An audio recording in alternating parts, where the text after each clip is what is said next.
People often say that there is a war against nature and that this is the Third World War. It's getting more stark, it's getting worse, and the rate of change is accelerating, whether we're talking about the extinction of species or the thoroughness of the technoculture. The world right now is frankly very frightening. For what we consider to be industrial civilization, I would say is extraordinarily uncivilized, actually quite savage. It's not an exaggeration to say that we're living in an ecological apocalypse. Between the years 1980 and 2045, we will lose more species of plants and animals than have been lost in the last 65 million years. We have two big picture time pressures that really mean we should be acting a lot more urgently than most of us have. And one of them is peak oil or energy collapse, and one of them is climate change or runaway global warming. I think that most people, even most scientists, continue to underestimate how far down the path to climate catastrophe we've already traveled. For the most part, we're oblivious to it. We don't want to know about it. We don't want to hear about it. The one thing I'm most afraid of is that we're going to mount a tremendous campaign to sustain the unsustainable. At this point, the scientists are saying that the Earth's temperature may increase by as much as 10 degrees. At that point, there may not even be bacteria left. When the oil starts to really run dry, and when those in power have to assert their power in a time of dwindling resources, I think they're going to turn to much more blunt and cruel methods of enforcing their power. The whole climate is changing. The winds, the ocean currents, the storm patterns, snowpack, snowmelt, flooding, droughts.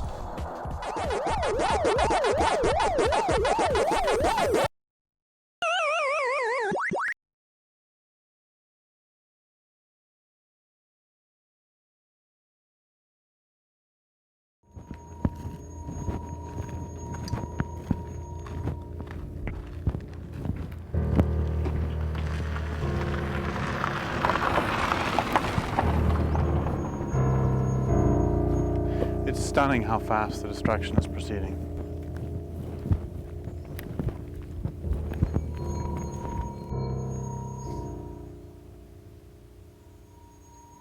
Every day that passes, the world is in worse shape.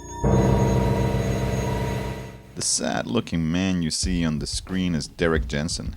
Jensen is the best-selling author of several non-fiction books, including A Language Older Than Words and A Culture of Make-Believe. His books deal with topics such as surveillance, child abuse, the environment, and something he calls civilization.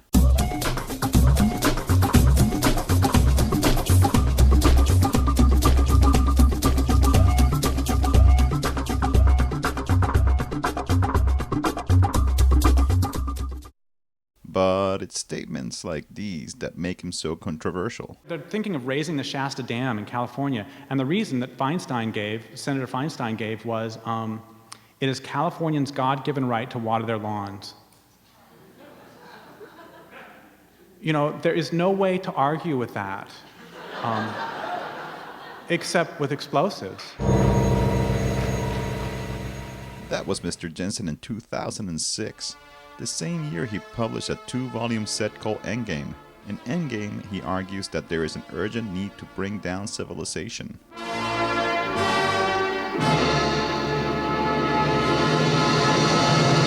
If people would have brought down civilization 100 years ago, people in the Pacific Northwest could still eat salmon. There's going to be people sitting along the Columbia 50 years from now, and they'll be glowing for one thing, but they'll be starving to death, and they'll be saying, I'm starving to death because you didn't take out the dams that killed salmon.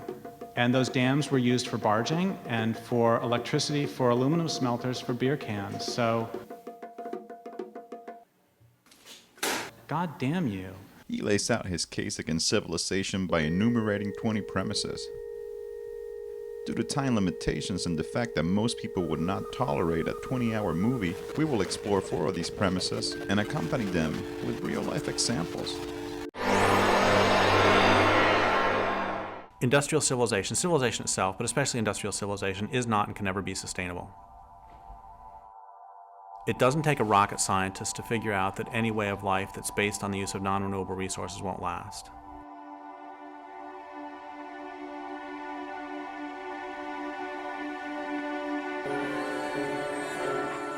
Civilization is a way of life characterized by the growth of cities.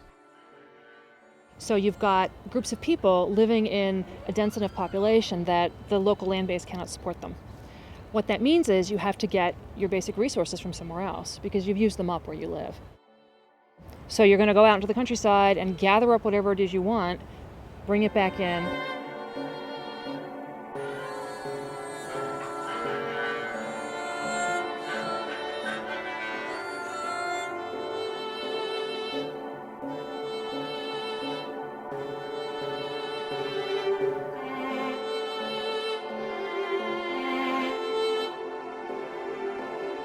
If you require the importation of resources, what that means is you've denuded the landscape of that particular resource.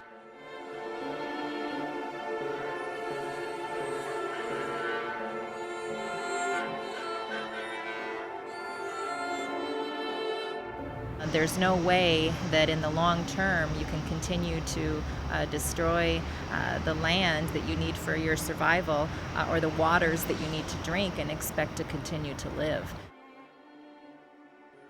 Industrial civilization requires ever-increasing amounts of energy and ever-increasing amounts of land, ever-increasing amounts of resources of all kinds in order to perpetuate itself, in order to continue to grow, in order to just maintain itself. And we live on a finite planet, and those aren't available. Of course, unfortunately for us and most living creatures, that culture won't stop until it's consumed as much as it can, or of course until we stop it ourselves.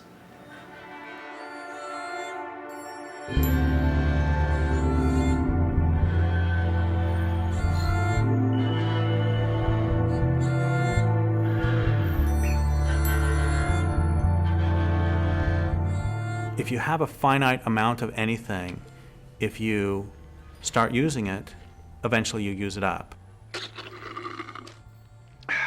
And so it would seem that if your entire culture is based on, I don't know, let's take a random resource, oil, that you would think about what's going to happen when the oil runs out.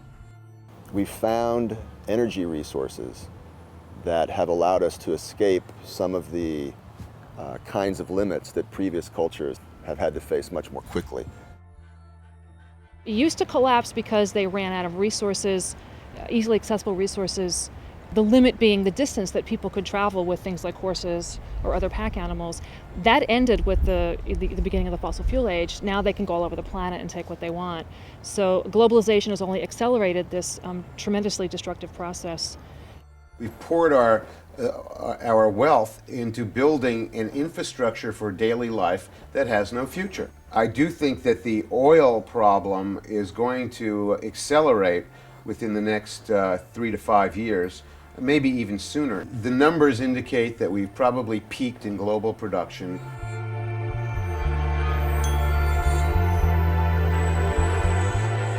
Where do you find the break from that? I mean, it's all of it is a giant machine or ensemble that just moves forward. Technology, for example, never takes a step back. This whole thing just keeps going like a cancer. I don't know of any civilization that's been sustainable. I don't believe there ever has been one. Technology, really in its essence, is our culture's determination that comes from certain philosophical and historical sources that we will be nothing else but more relentlessly technological. There is no clean green path to living at a lifestyle that we're all used to in industrialized nations. This way of life is over. Civilizations are often cutting their own throats very visibly, very obviously, but they just keep on doing it. Every civilization is defined by hubris. It's defined by its denial to recognize that it lives in a natural world. As a matter of fact, every civilization in its founding lies elevates itself above nature and claims that it is the controller of the whole world.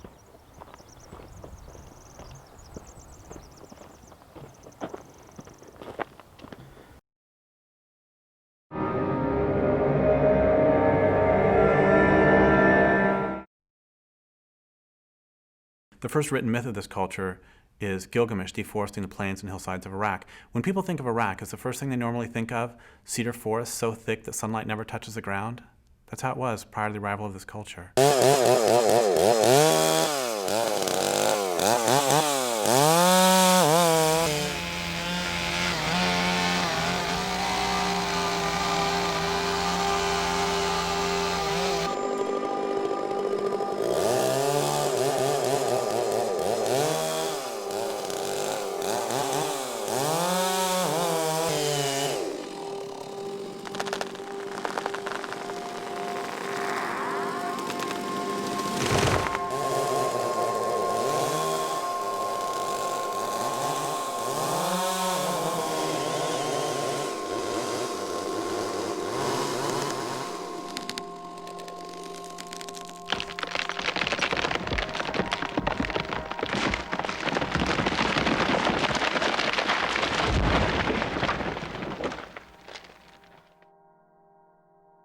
So as a longtime grassroots environmental activist, and as a creature living in the thrashing endgame of civilization, I am intimately acquainted with the landscape of loss, and have grown accustomed to carrying the daily weight of despair. I've walked clear cuts that wrap around mountains and drop into valleys and climb ridges to fragment watershed after watershed, and I've sat silent near empty streams that 2 generations ago were lashed into whiteness by uncountable salmon coming home to spawn and die. Out here in BC and across North America, when they do industrial logging, they actually take and just remove all the trees. They level everything. They leave nothing but stumps and slash piles. And they burn the slash piles and they take out all the timber. And what's left is a wasteland. It's like they take a rainforest and turn it into a desert. That's what a clear cut is.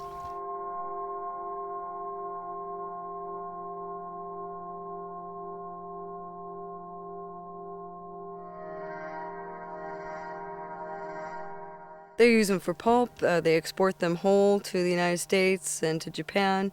There's not very much milling that happens anymore in BC. It's just getting exported for pulp and paper and fiberboard and plywood and whatever else.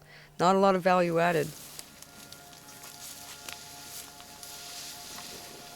This tree has been selected to be cut, and usually the company will only clear cut, but this tree is in what they call a streamside selection zone. That's why they've got it marked blue, because it's a selection zone.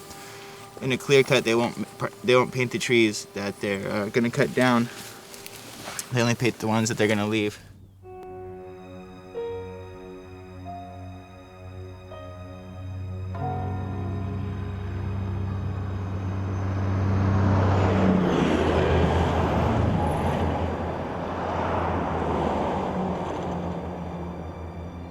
There's still a strong push to harvest as much of the western red cedar as they can. They're bringing in huge helicopters to do that. And they're high grading, selecting only the really good high quality timber and leaving the rest laying there, in a junk heap. So that's why we keep on, fighting back.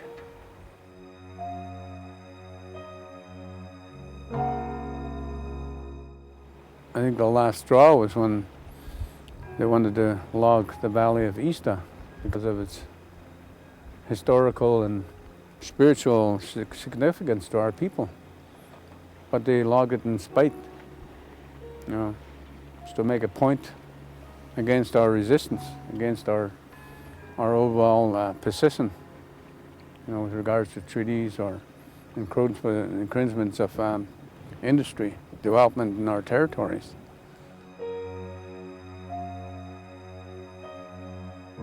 In a lot of these areas, like this clearing behind me up on the hill, you can see The soil is exposed. The ultraviolet kills off all the mosses, the funguses that hold the forest, that hold the soil together. When the stumps rot and the roots die, then the slopes slide. And often there's not much regrowth. There's no regeneration of the forest. They do some replanting. It doesn't always work because there's no soil left. It washes down into the streams. It kills the salmon. It fills up the reservoirs. It causes all kinds of flood damage downstream. That's terrorism. Stripping down all the trees, ripping out the trees in the forest, and now they're going to rip out the guts of the land with them, looking for copper and gold. And there has to be some kind of focus to address the injustice to our people, the injustice to the land, to the water, to the wildlife, the injustice to the marine life and the salmon life, and the injustice to the people that want to stand up for it.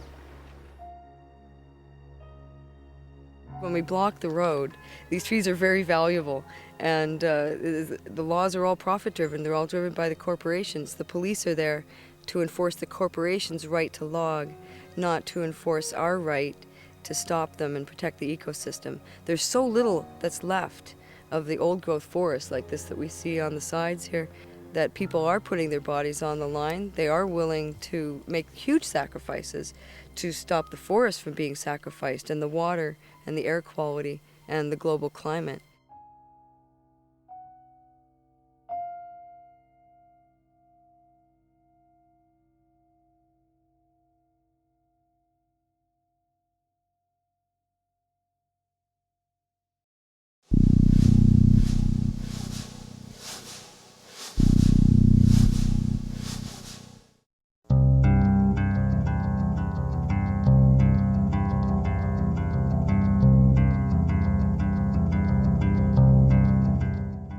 Traditional communities do not often voluntarily give up or sell the resources on which their communities are based until their communities have been destroyed.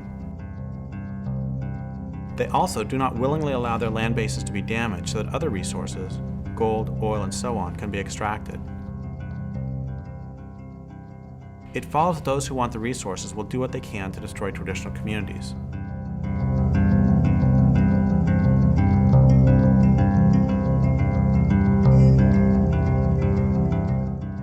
Our people, we say, have been there since time immemorial. Prior to invasion and conquest, colonization, lands in North America were occupied by populations of people that had a profoundly different relationship with the land.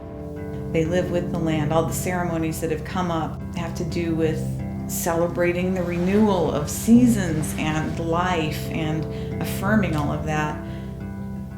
One thing about Indigenous peoples is that there's always the idea that you have to live in balance. And, emotionally, physically, spiritually, emotionally, you have to have balance. And so this same philosophy was applied to the natural world that they lived in. The Tolowa, on whose land I now live, weren't civilized. They didn't live in cities. They didn't require the importation of resources. They lived in villages, camps. And they lived there for 12,500 years if you believe the myths of science. If you believe the myths of the Tolowa, they lived there since the beginning of time. I think that what we have had in Indigenous societies all along is a very kind of common sense, a very practical approach to why it's important to treat the world around you, the natural world, in a good way. Our people never exploited more than what we needed. We respect the land, we respect the animals, we respect the water, we respect the air, the wind, the fire, all the sacred elements, and we believe that they all are living things. So I suspect that's the way it was before contact. The stories that we have about our relationship to each other and to the land and to any spiritual aspect, any deities, arise from our relationship with the land. And the salmon were considered to be our mentors, caregivers, life givers.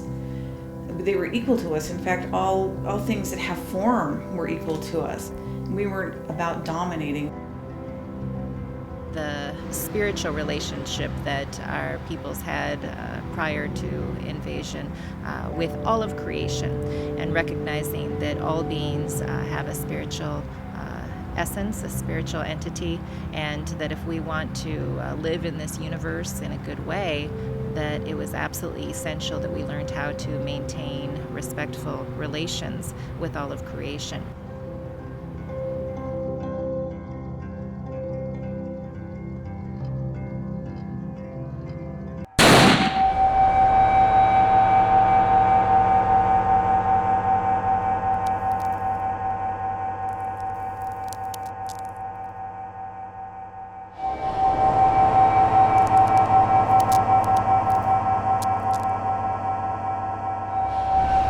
When Europeans came to this land, it was with such a rapacious appetite. It still has not been sated. They brought Christianity, they brought colonization, and certainly they did bring civilization. They came in and they were sent with this commission, they felt, apparently, to dominate the land, and it was just basically there for the taking. These people would accept beads or just kind of get out of the way, and of course they had superior firepower at that time too. Right off the bat, with Christopher Columbus landing in the Caribbean region on what is today Haiti and the Dominican Republic, they initiated almost immediately a genocide down there that depopulated most of the nation there, the Taino and the Arawaks. And one of the main things that happened was the introduction of diseases, which was basically biological warfare. The smallpox was spread through tobacco and blankets and given to the Indian people. So it didn't take them long to be decimated because they were pure. And the smallpox was vicious, very vicious. When Europeans came, much of what they were interested in was rapid resource exploitation. They wanted to get wealthy in the New World. And as they were seeking that wealth, they worked with indigenous nations to undermine traditional economies and undermine the relationship that indigenous populations have with the land, so that indigenous peoples could then do the work of resource exploitation and extraction for the Europeans so that they could get wealthy. In imposing those things on indigenous peoples, of course, they destroyed indigenous peoples and their nations and their way of life. Generally, indigenous peoples suffered 90% or more depopulation rate upon having contact with Europeans. It was a genocide, war for territory, because the Europeans wanted to take the resources.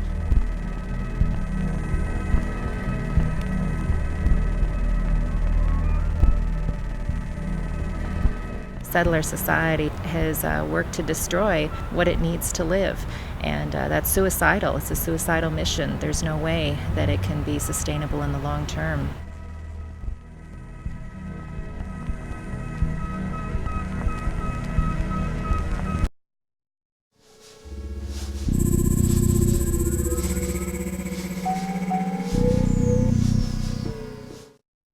I gave a talk in Oregon a couple years ago, and this guy afterwards said, you know, you talk a lot about this culture being based on violence, but I don't see it. You know, I'm not violent. And I said, okay, first off, where's your shirt made? And he looked and it was made in Bangladesh. It's like, look, do we even need to talk about that? He's fucking faking he's dead. Yeah, he's breathing. He's faking he's fucking dead. Yeah, he just blinked. Our way of living, industrial civilization, is based on, requires, and will collapse very quickly without persistent and widespread violence. Arcing upwards into the 7th line. A large explosion. Wow. I'll just take a couple eggs.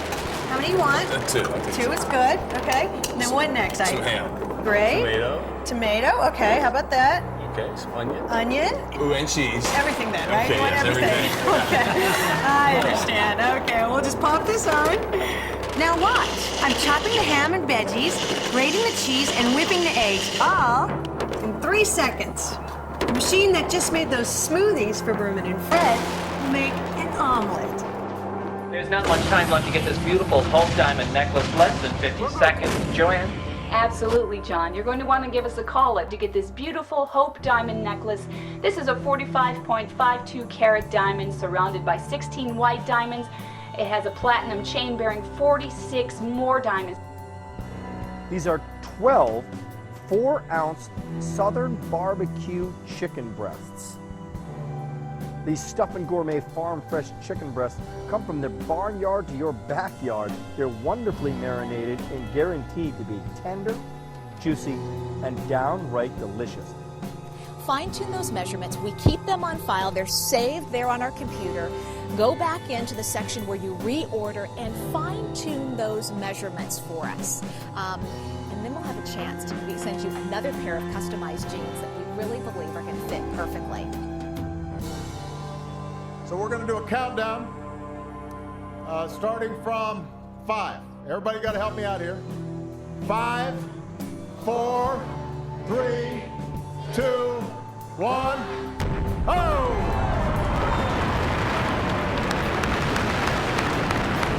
It worked.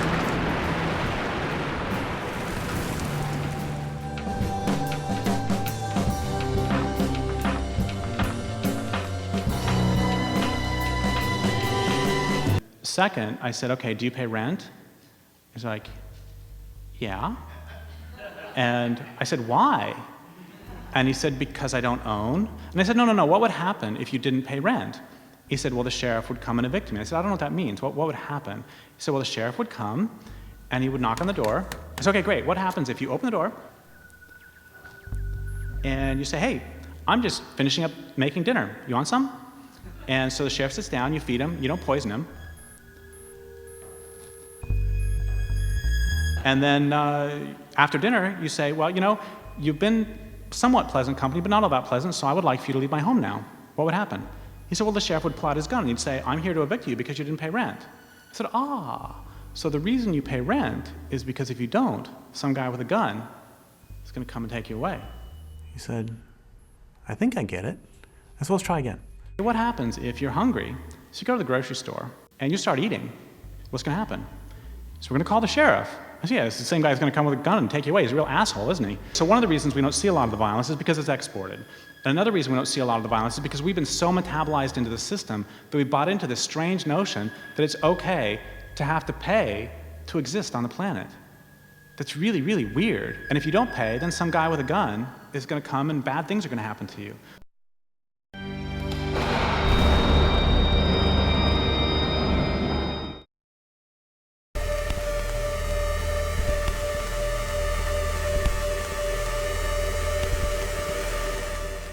A few years ago, I got a call from a friend of mine. She's an environmental activist. She was crying, and she said, this work's just killing me. It's breaking my heart. I said, yeah, I know, it'll do that. And then she said, the dominant culture hates everything, doesn't it? I said, yeah, it does, even itself. She said, it has a death urge, doesn't it? I said, yeah, it does. She said, unless it's stopped, it's going to kill everything on the planet, isn't it? I said, yeah, it is, unless it's stopped. Then she said, we're not going to make it some great new glorious tomorrow, are we?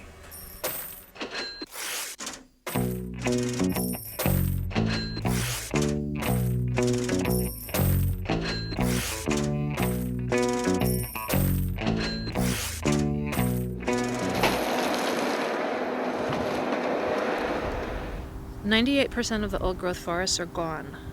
99% of the prairies are gone.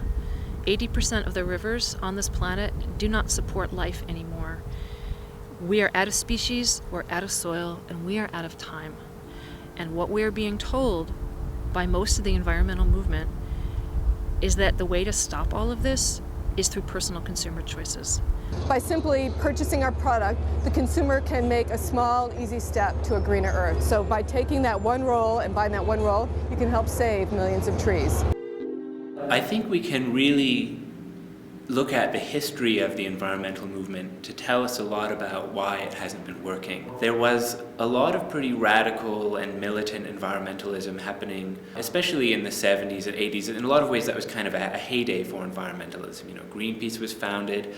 It started to become very mainstream in some quarters to be an environmentalist. And then there was also a shift around that time when corporations realized that they could sell a lot of things by calling them green. Greenwashing is an attempt by corporations to put labels on their activity that are popular and that appeal to people's sensibility about and concern for the environment and for ecology. For the vast majority of people within society today, that there's a total sense of denial and disconnect between what they think is good and right and then their actions as a society or as a civilization, especially as it relates to the natural world. I have a real problem with a lot of the, quote, solutions, end quote, that are put forward by people because they confuse what is real with what is not real. What they do is they take the industrial economy as a given. How can we save the industrial economy? And oh, it would be nice if we still have a planet. It doesn't matter if I buy, hemp soap if there's a runaway greenhouse effect and the planet becomes uninhabitable. The modern mainstream environmental movement of the big environmental organizations, Greenpeace and Sierra Club and the others, is rooted in that very same cultural lie that nature is resources.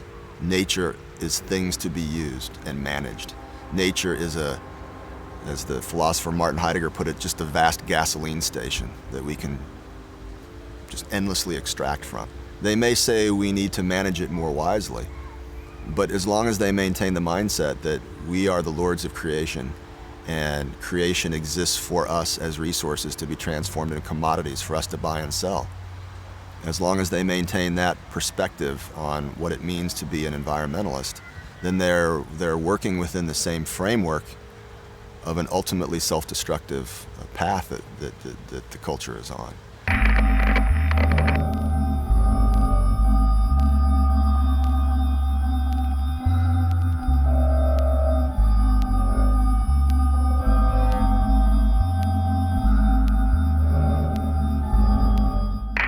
The marketplace is also going to be very important. Many customers have been pushing for change in the boreal forest. The Forest Products Association and its 21 member companies are responding to the demand for greener products. And that marketplace is going to pay close attention. If the change isn't happening, then they're going to put pressure on the parties who are part of the agreement, the environmental organizations, the forest products companies, to do the things that they've set out to do. And they will reward the companies when things begin to be implemented and the change happens on the ground.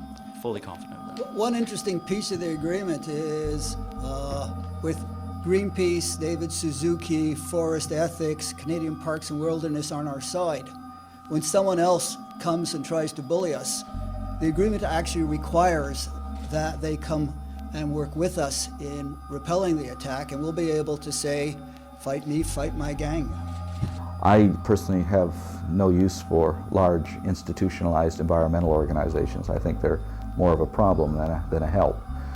They're just eco-bureaucracies. And I won't name any because I don't like to badmouth organizations except for one, which I feel that I can, and that's Greenpeace. And the reason I can criticize Greenpeace is I am a co-creator of Greenpeace, and therefore I feel like Dr. Frankenstein sometimes, and I feel that since I helped create the thing, I can certainly criticize it.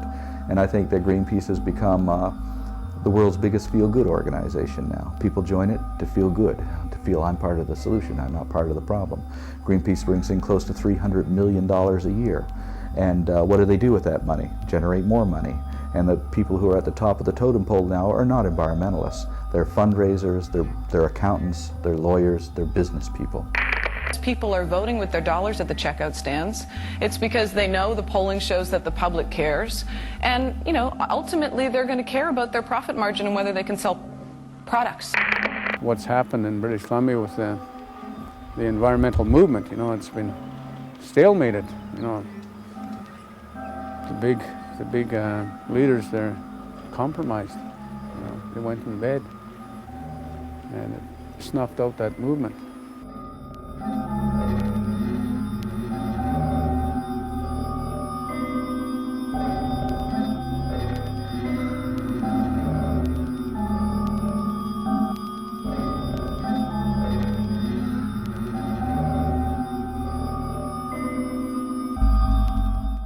So what happened was there was direct action, there were blockades, there was an international market campaign that put a lot of pressure on the companies that were logging in the Great Barrier Rainforest. But the end result was that all fed into a closed-door negotiation with Sephora Berman leading the negotiation, or as chief negotiator on the conservationist side, where a lot of the groups that actually did the work, the direct actions, and did the market campaigns were shut out of the process. Public oversight was removed, and the protocol agreements that were signed with First Nations and with conservation groups were basically shunted aside. And so the protocol agreements gave the negotiators a mandate to negotiate for 40 to 60% conservation, but what happened was they agreed to 20%. It's not strange to me when people tell me that, oh, you know, that the former president of Greenpeace now works for the logging industry of Canada. The former president of Greenpeace Australia now works for the mining industry. The former president of Greenpeace Norway works for the whaling industry. See, because it's just one corporate job to the next.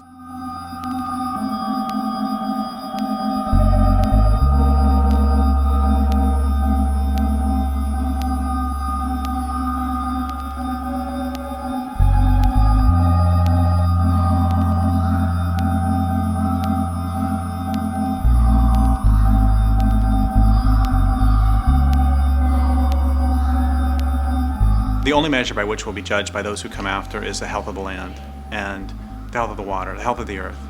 They're not going to give a shit as to whether we recycle. They're not going to give a shit as to whether we wrote our legislators. They're not going to give a shit as to how hard we tried. What they're going to care about is whether they can breathe the air and drink the water, whether the land will support them. And they're not going to care how hard we try. They're not going to care about any of that. What they're going to care about is, do we live on a living planet?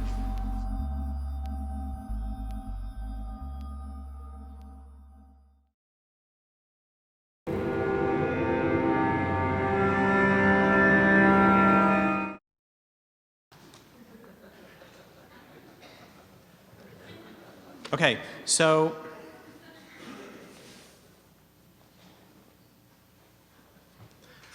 I don't know if you know this, but the original draft of the movie Star Wars was not written by Lucas. The original draft was written by environmentalists, and it's a little bit different.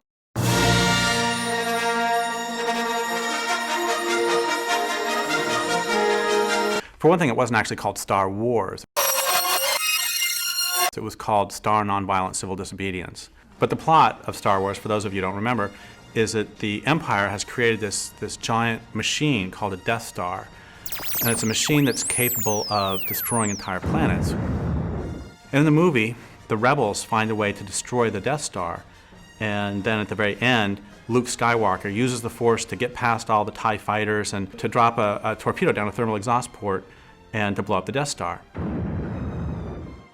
Once again, the first draft of the movie, written by environmentalists, was a bit different. The rebels didn't actually blow up the Death Star. Instead, they used other methods to slow the intergalactic march of empire. For example, they set up programs for people on planets about to be destroyed to produce luxury items like hemp hacky sacks and gourmet coffee for sale to inhabitants of the Death Star. Audience members will also discover there are plans afoot to encourage loads of troopers and other citizens of the Empire to take eco-tours of doomed planets. Their purpose will be to show to one and all that these planets are economically important to the Empire and so should not be destroyed. In a surprise move that will get viewers to the edges of their seats, other groups of rebels file lawsuits against the Empire, attempting to show that the environmental impact statement that Darth Vader was required to file failed to adequately support his decision that blowing up the planet would cause no significant impact. Viewers will thrill to learn of plans to boycott items produced by corporations that have Darth Vader on the board of directors. And they'll leap to their feet in theaters worldwide when they see bags full of letters written directly to Mr. Vader himself, asking that he please not blow up any more planets. Now, we all know that that would be enough not only to bring the Empire to its knees, but to make a damn fine and exciting movie. The thing is, there's more. Thousands of renegade rebels, unhappy with what they perceive as toadying on the part of mainstream rebels, decide in a scene guaranteed to bring tears to even the eyes of the most cold-hearted theatergoers to stand on planets about to be destroyed, link arms, and sing "Give Peace a Chance." They send DVDs of that to Darth Vader and his boss, the Grand Moff Tarkin, to whom they also send wave after wave of loving kindness. A few of the rebels sneak aboard the Death Star and they lock themselves down to various pieces of equipment, and stirring debates are held on screen as to whether the rebels should voluntarily surrender on approach of the troopers or whether they should remain locked down to the end. And in a brilliant and brave touch of authenticity, the rebels are never able to come to consensus. But there's more. Once inside the Death Star, there's a splinter group breaks off. They burn a couple of transporters and they etch Galaxy Liberation Front. And then another group breaks off from that group and they finally make it to Darth Vader's private room. And when they get there, they sneak up behind him and then they hit him with a vegan cream pie. And the directors decided to cut that because it was way too close to a scene in another movie they were developing at the same time called The Plot to Pie Hitler. As the Death Star looms directly overhead, a few of the rebels advocate picking up weapons to fight back. And those rebels are generally shouted down by the pacifist rebels, who argue that attacking those who run the Death Star is just another example of the Empire's harmful philosophy coming in by the back door. If we want to change Darth Vader, they say, we must first become that change ourselves. To change Darth Vader's heart, we must first change our own. We must above all else have compassion for Darth Vader and remember that he too was once a child. So finally, Leia, Luke, Han, Chewbacca, and a couple of robots show up, and they tell these others they found a way to blow up the whole Death Star. And the rest of the rebels, of course, are just horrified. There's a scuffle breaks out between Leia, Luke, Han, Chewbacca, and the two robots on one side, and the pacifists on the other. And the pacifists chase those four from the room and from the film, which is not a big deal because they're minor characters anyway. But anyway, the way the movie ends is that the Death Star looms closer and closer, and then you see the Death Star, and then you see the planet, and then you see the Death Star, you see the planet, and then you see the Death Star, and you see the lasers start to glow this hellish red, and then you see the planet again, and you see this little light, and what that is, that's the environmentalists getting away before the planet gets blown up. And then you see the Death Star again, and then it blows up the planet. And then the final shot of the movie, which reveals what a complete triumph this was for the rebels, is a still showing an article on the lower left of page 43 of the New Empire Times that devotes a full 3 sentences to the destruction of the planet. So it's like, yeah, we got some press.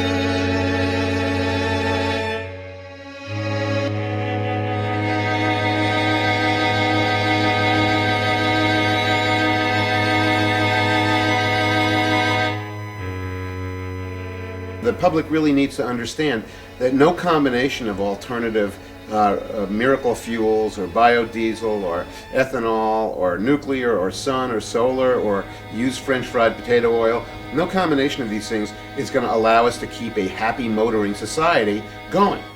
We are using up all the very easily accessed energy sources, and we've really built this huge way of life based on cheap oil, essentially. The world as we know it, which relies entirely on oil to function, is nearing its end. We are headed for the crash. That oil is not going to come again.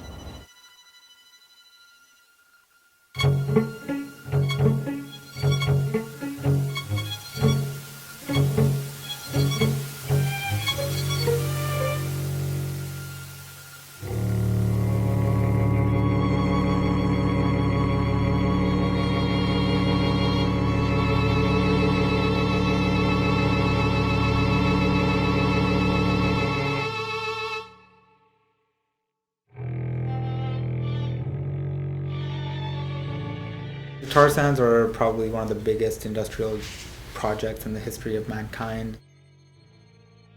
The tar sands are the largest, most destructive environmental project on the planet right now. It's oil extraction. It's some of the dirtiest oil on the planet, which means that it takes the most energy to extract. And the reason that we're extracting this particular brand of dirty oil is because there's no other oil left to extract. Tar sands really aren't oil. Effectively, the process by which you mine and refine tar sands is effectively adding about 100 million years of development through a synthetic process. The tar sand deposit in an area that covers the size of the state of New York or larger than England is already considered the largest industrial project in human history, and it's barely begun. They extract it from the sand by steaming and heating water, basically boiling it. So the oil sits on top of the water like a froth, and then they scrape it off, and that's the bitumen. There's mining processes and in situ processes, and both of them are pretty much trying to extract bitumen out of the sand. To produce 1 barrel of oil, you have to first, after you've cleared off the ground and broken all the trees down and so forth, then dig a pit which can be up to 200 feet deep. For each barrel of oil, there's 4 barrels of water used in a process called a slurry, where you spin it at a high speed, high velocity, with high temperatures of water to separate the bitumen, which is the pre-synthetic oil, from the sands itself and all of the clays and silts. But that's after you've already dug out what has to be hundreds of tons of earth. The energy that's required to actually do that is approximately, people say for almost every barrel of oil you need about a half a barrel of energy just to produce this. So for every barrel of energy input is 2 barrels of oil that are produced. Whereas with conventional crude it was very, very minor in terms of the energy that's inputted to actually get the crude oil out. So the ratio that's most important to talk about is a ratio you could use in a country like Iraq, where for each barrel of oil you use to try to get more oil, you'll get about 100 barrels back.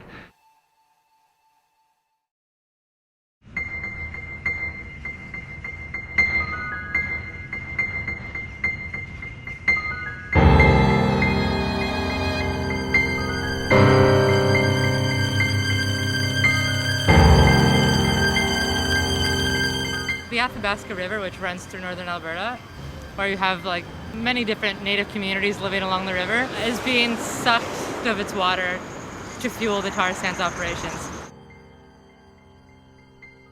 Because of the contamination of the river from oil sands discharges of things like oil and grease and treated sewage into the Athabasca River.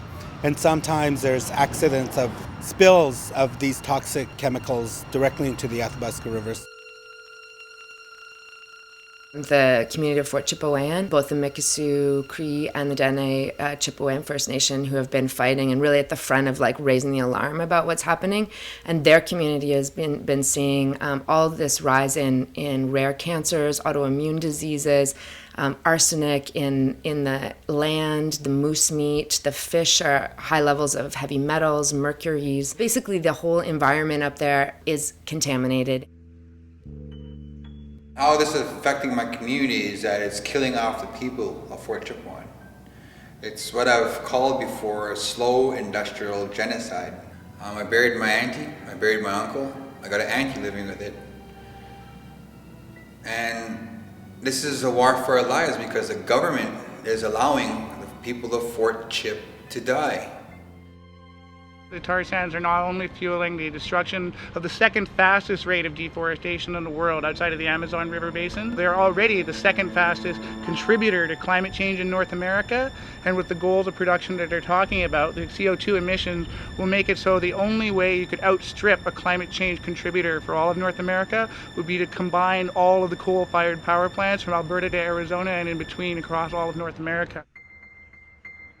I think that the tar sands is the absurdity of still desiring oil when we know so well that, for example, fresh water is just an elemental part of human existence, and that we're running full force towards extracting these last little bits of oil to sustain this plastic culture, this plastic civilization, to the destruction of the environment in which we can live. People say it's like the world's addicted to crack, and this is like the dirtiest and most disgusting form of crack that'll keep it addicted for a lot longer, right? Like this is actually what it is. It is the most insane thing that people are doing.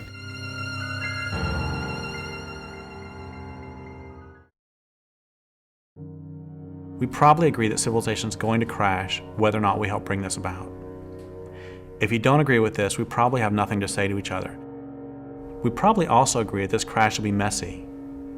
We agree further that since industrial civilization is systematically dismantling the ecological infrastructure of the planet, the sooner civilization comes down, whether or not we help it crash, the more life will remain afterwards to support both humans and non-humans.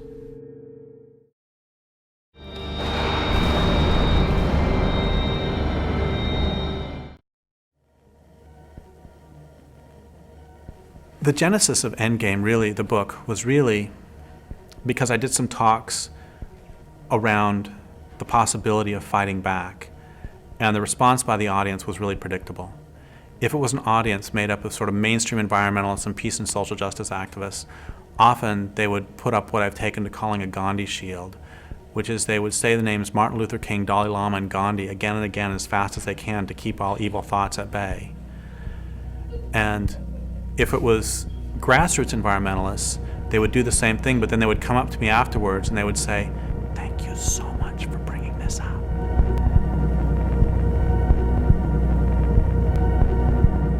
Especially in North America, pacifists and nonviolent advocates have had a very defining role and even a censoring role in determining what other people's participation can be in a whole range of social struggles. And that the way that they've affected social struggles has made it very much easier for the state to control those social struggles. That nonviolence plays a function of recuperating social struggles, of taking out their teeth, making them harmless, so that they can just exist in this cesspool of democratic plurality. I wonder what happens to that kind of energy or idealism or faith that something is about to change when they're certainly not going to change at all. And what are the false hopes that keep us tied to the system? What are the false hopes that bind us to unlivable situations and blind us to real possibilities? Does anybody really think that Weyerhaeuser is going to stop deforesting because we ask nicely? Does anybody think that Monsanto will stop Monsantoing because we ask nicely? I was talking to this person in the States several years ago, and they said, if we can just get a Democrat in the White House, things are going to be okay. We've got a couple of myths on the left that I would really encourage us to get over. The first is that social change happens by moral suasion. It doesn't. It happens by force. The problem with persuasion as a strategy is that it only works on people who can actually be convinced and who can, be relied upon to act from their position after their minds have been changed. And the problem is that we're not dealing with individuals who can be convinced or persuaded. We're dealing mostly with large, abstract social organizations and corporations, which are basically sociopaths made out of huge numbers of people. You can't argue with psychopaths, and you can't argue with fascists, and you can't argue with those who are benefiting from an economic system. You have to stop them through some form of force, and that force can be violent or nonviolent. Could you have stopped Ted Bundy by peaceful means? The left, to a large extent, subconsciously, has as its primary role to make resistance harmless. States have recognized that resistance will never disappear, that struggles will never disappear. And in the past, they tried suppressing struggles the first time that they showed their heads, if there's any sign of them, and that proved ineffective. So nowadays, the way that states rule is by accepting the inevitability of conflict and resistance and just trying to manage it permanently. Keep the march going. There's nothing happening here. There's nothing happening, just one more line of police. So please keep the march going. Social movements in North America are locked into this pacifist doctrine that is imposed by the middle-class reformists who want to control the movement and dictate how it conducts itself. Advocates of nonviolence, they frequently say that nonviolence works, and the principal examples that they use of that are Gandhi in India and Martin Luther King in the US. The problem with that is that this constitutes a really great historical whitewashing, that in fact the resistance in India was incredibly diverse, and Gandhi was a very important figure within that resistance, but the resistance was by no means pacifist in its entirety. Gandhi gets used as a way to shut down conversation. Especially in the West, Gandhi's used as a way to sort of quell any ideas of either direct action or what's perceived as violence, or sort of like, resistance that goes beyond what is seen as sort of like a pacifist or a peaceful means of resistance. For years, I really bought into the whole Gandhian myth that is really sort of forced down the throat of activists in the United States. And the people who disabused me of that myth were when I first actually met some people from India. The people I talked to certainly didn't deify him, and many of them despised him. and they felt he was a collaborator and he was somebody whom the British could work with. Gandhi's very well known in the West, but when you go to India, there's a freedom fighter and revolutionary leader called Bhagat Singh, who's in India probably almost as well known as Gandhi, as a part of the independence movement and sort of a leader in the independence movement. But in the West, most people probably have never heard his name. And the reason why that is that he used direct action tactics. There were generals of the British Army that were killed. There was a bomb thrown in a British assembly to basically attract the attention of the public. There were, weapons that people were getting off of railway carts. With Gandhi and the Indian National Congress, where you had the moderates and the extremists. The moderates were legal constitutional reform was their only method. And they were criticized for being a middle-class clique, for being too slow, for being too legalistic, and for being basically ineffective. The extremists, on the other hand, were being accused of being too aggressive, of being too fast and reckless and irresponsible. Gandhi basically got negotiating power from the fact that there were other elements in the struggle which were even more threatening to British dominance. So the British specifically chose to dialogue with Gandhi because he was, perhaps for them, the least threatening of the important elements of resistance. Gandhi came in as being the middleman. His theory of nonviolent passive resistance seemed to be a bridge between the extremists and the moderates. The British were bled white after World War II and didn't have the morale left anymore for a big fight, and they helped choose somebody that they could work with. They knew a revolution was coming and they wanted to blunt it as much as they could. India went from being a colony to a neo-colony. The British were still able to maintain their interests less directly with Indians being in positions of management.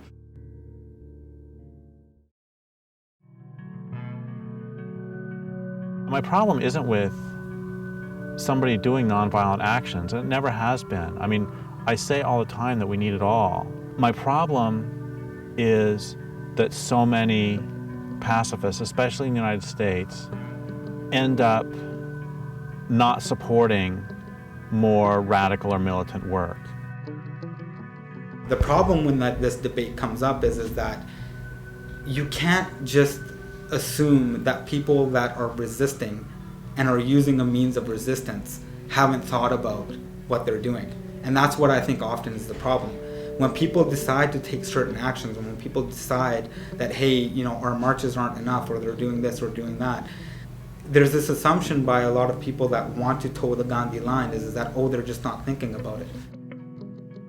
What most states will choose to do in similar circumstances is to find the elements of the resistance that are most easy to control and most easy to co-opt, to negotiate with them, and then to hand over power to them in order to continue the system that had already existed. So again, you have the state doing the same thing it did with Gandhi and Martin Luther King, it does with, for example, the environmental movement. So it invites the responsible leaders of the environmental movement in to inquiries, government commissions, debates. It recognizes them. They're the legitimate leaders because, again, it doesn't want the movement to begin to adopt more militant resistance tactics. The powerful do not ever give up without a struggle. I mean, those are the famous words of Frederick Douglass when he said, "Power concedes nothing without a demand. It never has, and it never will."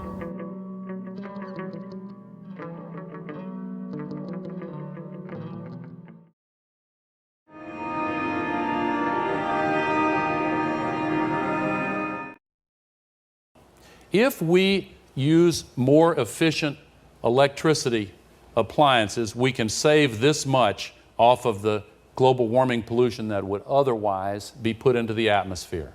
If we use other end-use efficiency this much, if we have higher mileage cars this much, and all these begin to add up, other transport efficiency, renewable technology, we have everything we need, save perhaps political will. But you know what? In America, political will is a renewable resource.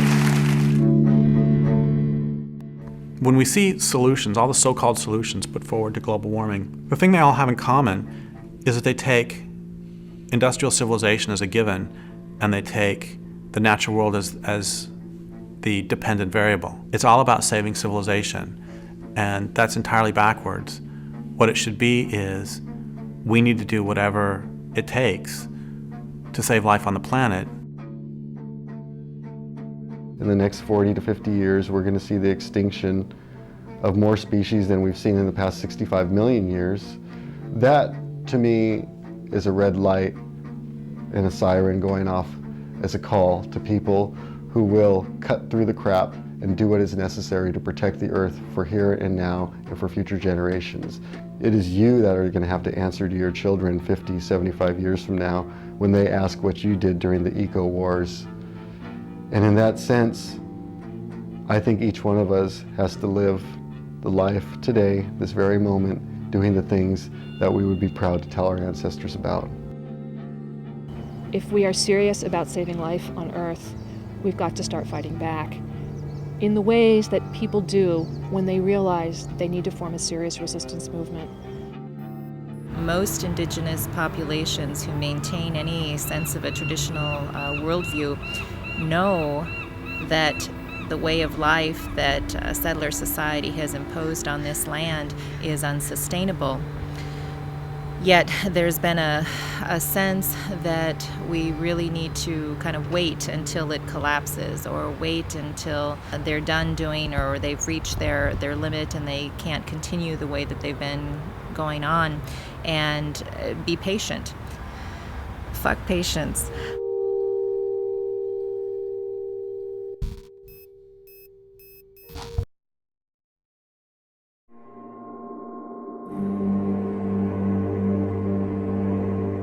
I think really the big problem is power, and that's something that liberals have a lot of trouble kind of thinking about or wrapping their heads around. And the problem is that this culture has clearly defined hierarchy. There are people who are clearly in power and who benefit from power and who benefit from destroying the planet and who benefit from exploiting other people. And they've been doing that for a long time, and their power is more important to them than anything else. There is no personal consumer choice that is going to dismantle the systems of power that are behind the destruction of our planet. What we need is organized political resistance. You cannot just simply ask the state for these reforms or for any kind of gains or concessions. You have to force them to do it, and that's the power of disruption. It was a bloody day at the Mohawk Indian community in Oka, Quebec, near Montreal. Provincial police in riot gear stormed the barricades the Mohawks had set up. There were clouds of tear gas, a hail of bullets, and in the midst of the battle, a policeman was killed. All this because of a dispute over a piece of forest the Indians claim is theirs. A forest town council wants to bulldoze to expand the local golf course. The police retreated as abruptly as they'd attacked, leaving behind their cruisers. They also left a heavy front-end loader, which the Mohawks immediately put to their own use. The police cruisers, crushed and useless, became barricades themselves. We treat these trees and the land like our mother. These people are raping our mother. What would you do if they raped your mother? These politicians are servants of the system. It's their job to keep it going. It's their job to keep profit rolling in for the ruling class. And they will never, ever act in the people's interests or in the interests of the planet. It doesn't matter what we say. The only thing that they will respond to is force and the threat of social disruption. And even if we allow them to stay in power, they will always take back any gain that we manage to get from them. It's really important to recognize that no struggle is done, that there's not any possibility of any lasting victory as long as the state still exists. But we can definitely see in the histories of struggle, small gains have been won and ways in which we've empowered ourselves by the use of all tactics. And I think it's not even important to really say if a particular tactic is violent or not, because this is just kind of a moral category meant to restrict action. I think it's more important to look at which tactics can be empowering and liberating and useful. Purely above ground means are designed to facilitate the expansion of global capitalism. These are serious power structures that are making vast sums of money. They are backed up by the power of the armed state in every way imaginable. They've got armies on their side, they own the mass media, the banks, all the money is on their side. If there's any doubt about the leadership that our military is showing, you just need to look at this F-18 fighter and the light armored vehicle behind me. The Army and Marine Corps have been testing this vehicle on a mixture of biofuels. And this Navy fighter jet, appropriately called the Green Hornet, will be flown for the first time in just a few days on Earth Day. Crazy Horse 1, request permission to engage. I'm picking up the wounded. Sierra trying to get permission to engage. Come on, let us shoot. The Bushmaster, Crazy Horse 1-8. You're taking him. Bushmaster, Crazy Horse 1-8. This is Bushmaster 7, go ahead. Roger, we have a black SUV, or bongo truck picking up the bodies. Request permission to engage. This is Bushmaster 7, roger. This is Bushmaster 7, roger, engage. 1-8, engage. Clear. Come on. Clear.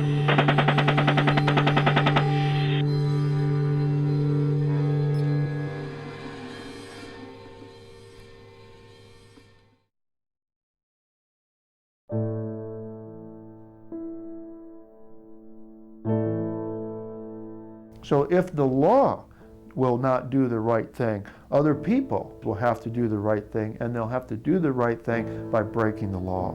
And that precedent has been set many times throughout our history. The people who saved the Jews from the German Nazis broke the law for a higher ethical purpose. The people who liberated slaves in our country through the Underground Railroad system to protect them from slave masters and a very barbaric law in the United States at that time. They did the right thing. They broke the law for a higher ethical purpose. We need to start and get out there and go beyond hitting like on Facebook and signing online petitions. We need to be out there in the real world fighting back. I think one of the things that we really have to accept and internalize is that the majority of institutions and the majority of people are never going to be on our side. And so we have to sit down as individual activists and as communities of resistance, as a culture of resistance, and we have to say, okay, well, what will it take to stop this culture from destroying the planet? You know, part of the answer is obviously that persuasion hasn't worked and persuasion is not going to work. If we want to be successful, then we have to look at what resistance movements in the past have done and what they've learned and kind of the different phases that they've gone through as they've tried to assert themselves and try to be successful.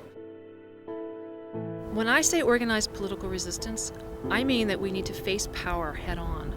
Once you name power, you will find that power is sociopathic, that the people in charge will do whatever it takes to shut you up. The thing about when you enter into a period of social conflict, what you don't want is people promoting nonviolence, because that's going to disarm the people. It's going to disarm the people in the face of an aggressive enemy and in the face of hard social conditions. You want them to have a stronger fighting spirit, because without a fighting spirit, you lack the will to resist. The smartest thing the Nazis did was they made it so that at every step of the way it was in the Jews' rational best interest to not resist. Would you rather get an ID card, or do you want to resist and possibly get killed? Do you want to move to a ghetto, or do you want to resist and possibly get killed? Do you want to get on a cattle car, or do you want to resist and possibly get killed? You want to take a shower, or do you want to resist and possibly get killed? At every step of the way, it was in their rational self-interest to not resist. But I'll tell you something very important, which is the Jews who participated in the Warsaw Ghetto Uprising had a higher rate of survival than those who went along. I think if any of us were alive in Nazi Germany right now, we would know what a resistance movement should be doing. And we need to think about the culture of industrial civilization as if it's a culture of occupation, because it is.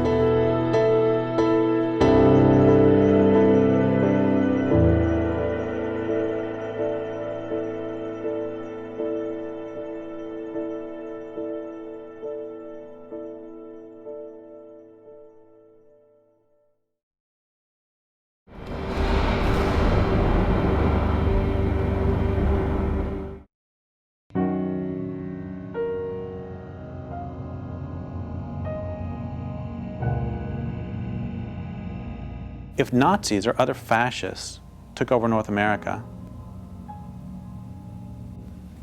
what would we all do? What would we do if they implemented Mussolini's definition of fascism? Fascism should more appropriately be called corporatism because it's a merger of state and corporate power.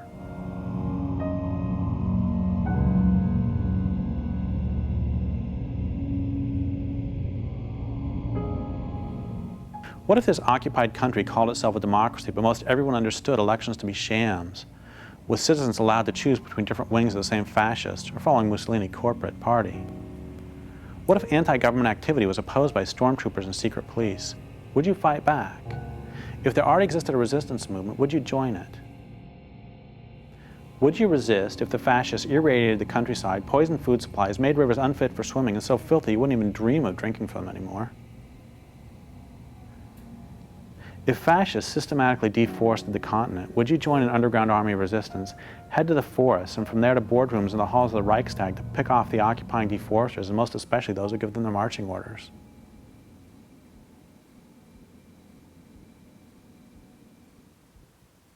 Give me a threshold, give me a specific point at which you finally take a stand. If you can't or won't give that threshold, why not?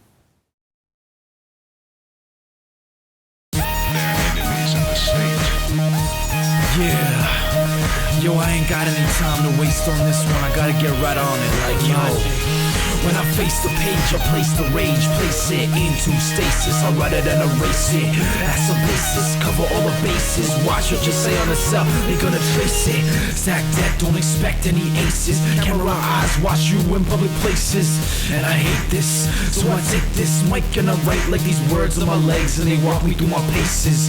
People chasing glittery lights, but I've seen the heights. My time is not wasted, I'm tracing the sky. Ruby smoke that I took me to all the spaces of mind and time. Look, just face it, this life is mine. That's why I'm not racing the finish line. We're coma time, the moment designed to shine, I won't replace it. So I take my time, grind it up and break it, roll it up so fine, light it up and blaze it, smoking blunts, smoke 'em up, and times on the grind, training for the signs. Take your fist and raise it up to the sky, see the fire in the eye, do or do not do. There is no try, hard to find what's true, that is no lie. If they clip your wings, how you gonna fly? Are you gonna lie? You're gonna die. So until that day, are you gonna try? One by one we multiply, eyes to the sun, just let it shine now. Now get into it, now choose your side. We got to do it, the time is right. Now get into it, now change your life. Only you can do it, the time is right.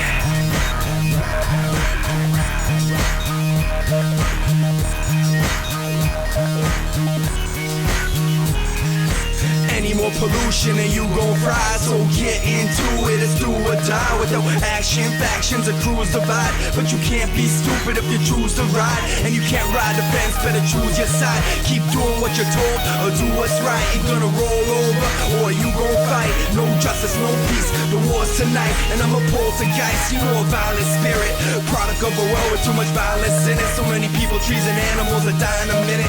Can't ask them to stop, they ain't trying to hear it. Until we get physical, the ink interference, to go to war with the machine, start trying to kill it. Until it dies, every day's a violent day, and they expect you to protest in silence and stay pacifist and unaffected while we die and decay. We need to rise up, fuck kneeling to pray. Preachers and teachers lead us astray. Politicians and cops, all they say is obey. Your corporate masters buy what they got in display. Stop buying the shit, start making them pay. To hell with the games, we ain't gonna play. Let's fight them till they kill us or they take us away. Start throwing Molotovs, stop throwing bouquets. Take it to these bastards like tankers in skate. Monkey wrench machines and write communiques. Our walls with spray paint, just big circle A's. Now get into it, now choose your side. We got to do it, the time is right. Now get into it, now change your life. Only you can do it, the time is right.